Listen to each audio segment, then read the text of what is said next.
And up to 5th position from his starting spot of 10th is Tony Stewart. And the caution flag is out.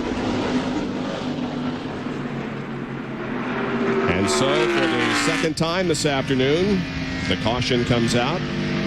The first was for a crash. This one, we presume, is because of the wind and the rain that is imminent. In fact, give him a lot more time to make that driver change if they choose to do that. Yeah, Brett Bodine overshot his pits coming in, had to back up, and there Dale Jarrett was coming out of his pits. They were about to collide. Brett still couldn't get in there the way he needed to, but at least they changed the right side tires. Bobby Labonte comes into his pit. He's already got the belts off. The window net is down. Matt Kenseth standing there. They will make a chassis adjustment as Bobby gets pulled from the car. He said he felt all right. Now Matt will go into the car. They'll have to get him belted up, hook up the radio, and make sure that they do not lose a lap as the rain starts to come just a little bit harder right now. But Labonte has gotten out of the car. Kenseth is inside, and they should have no problem getting him strapped up, hooked up, and ready to go without looking a lap. There is Labonte with a broken right shoulder blade. Looks like they're going to stop the cars over here on the front stretch as they continue that over there. But those cars that are on pit road, I think they need for them to finish what they were doing before they stop. But they are bringing them to a very slow crawl, at least over here on the front stretch. Let's go back over to John Kernan and talk with Bobby Labonte. Bobby, very gutsy performance considering the amount of pain. What was it like? Well, I tell you, they worked on me earlier today, and they got the paint where it was really pretty good. So, just racing the racetrack, that's what we're supposed to do here. So, wasn't really hurting that bad when I got in the car. So, hate to get out, but got to. So I guess you couldn't shave this morning because you can't get your right hand up, huh? I could have worked my left. I really didn't want to, though. Thanks a lot, Bobby. Watch this. Moments ago. Doc, is your umbrella okay? Last time I saw that much wind, Dorothy and Toto took off for Oz. Well, when the rains came, it scattered some people, including the drivers. Here comes Robert Presley running for shelter. But there's very little place you can go from a heavy downpour that is now beginning to fall on the racetrack here in South Carolina. But we'll have plenty more when we return. I'm not a meteorologist, but sometimes I play one on television. Bob, we've put the regional radar from Florence, South Carolina into motion, and you see behind us, we've got some nasty stuff that looks like it's going to still work its way through. Now, where it ends up, that was about when the rain started. This image is about, at the end of it, is about 20 minutes old. It looks like it's about an hour loop, and it took it that time to move in an hour. Around 45, 50 miles. All morning long, it's been moving at a rate of about 25 to 30 miles an hour, and it stayed fairly consistent. But we've also got some storms firing up on the backside of this. So after we get through here, we have probably about an hour or so window, and then we might have the potential for a few more thunderstorms to move into the area. So what was this? I heard Jerry does have an umbrella. Because we don't have one down here. Can you send one? Can you send an umbrella down, Bob? I mean, look at this. The dew's gone. Jerry, are you dry? Hey, John, I've got a one owner. I'll send right over to you in just a moment. It's slightly used, but it'll be okay. And by the way, updating Mark Martin's situation. Mark has had the flu, is very, very under the weather. Came back here when the rains began, changed out of his uniform, put his dry street clothes on, has gone back to his motorhome to lay down. Does not feel very good at all. And Mark Martin is about as tough as they get. When he doesn't feel well, folks, it's got to be a pretty significant illness. Doc, don't mention weather on a rain delay, okay? There is a lot of sickness going around at Darlington. I can attest to that. Hey, I know you got some connections. Get the rain to stop, will you? I don't have those kind of connections, but the France family, they're pretty stout. They might can get it done. I think they're on the phone. Now let's check in with Bill Weber.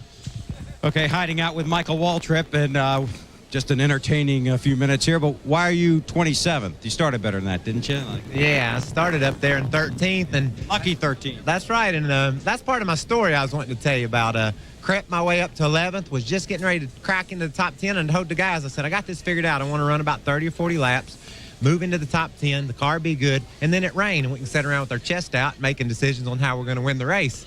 And that plan was going perfectly right until I slid through our pit and pinned the jack man against the wall, and darn, Came out, where'd you say I was? You're 27. Yeah, well, that's no good. But we got a fast car this weekend, and I'm very pleased.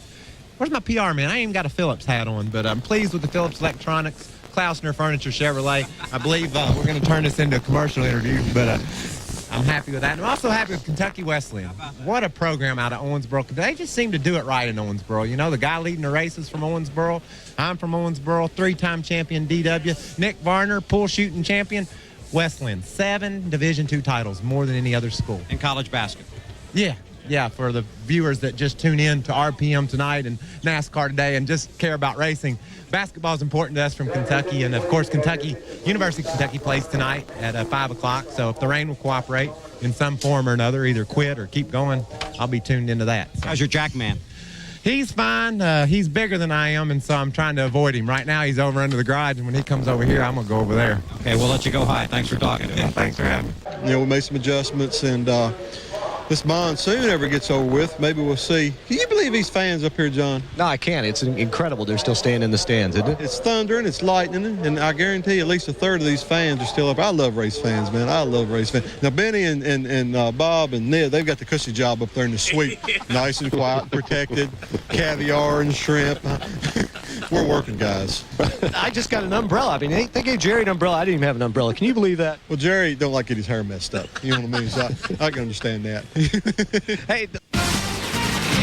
ESPN welcomes you back to Darlington Raceway in South Carolina. We are live now, and the track process is continuing, and it's looking very, very good. Bright sunshine overhead now after a round of showers that stopped this event after 45 laps with Jeff Gordon at the front of the field. But you can see that upper groove there is dry at least through turns 1 and 2, and the jet dryers continue to do their job. And, of course, that's where the cars race, is up there next to the wall. Of course, that's where they've been working on it to get the track dry. The drivers have been called to their cars.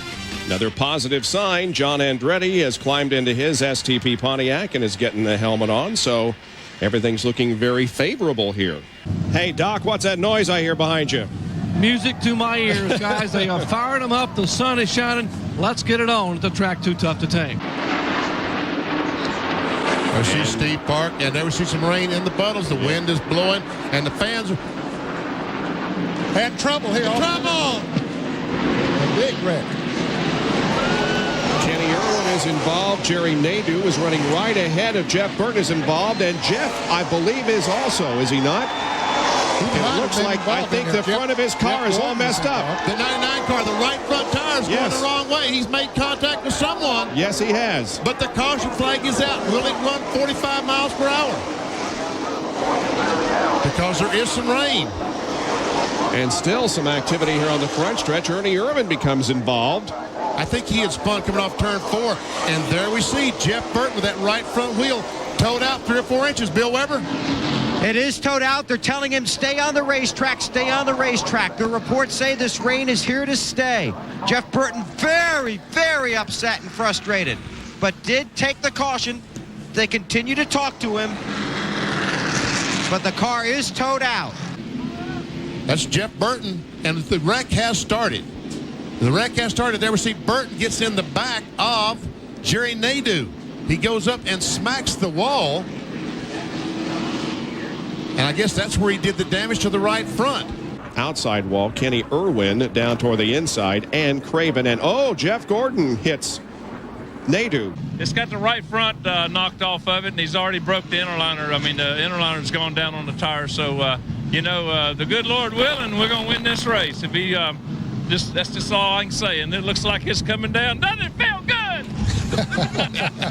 Well, they had to keep that car running until NASCAR put out the red flag. Jeff Burton obviously thrilled with the situation that the race has been stopped. Not very happy with the incident that brought out the caution. And they were doing rain dances down here. They had excellent strategy. I got to tell you, they were calling out his lap time. He gets a hug from his crew chief, Frank Stoddard. They went ahead and decided to make, the car is overheating, and it was actually overheating earlier before they pitted, and that problem went away. That was one reason Jeff could not run in traffic. But they really used some excellent strategy, as did some other teams here on pit road, and then they got a huge break from the weather. They almost got a terrible break with that wreck. We're praying for rain rained pretty hard. The XI4's really fast, but it's tore up bad now. So if it doesn't rain, we'll finish last, and if it does rain, we'll win.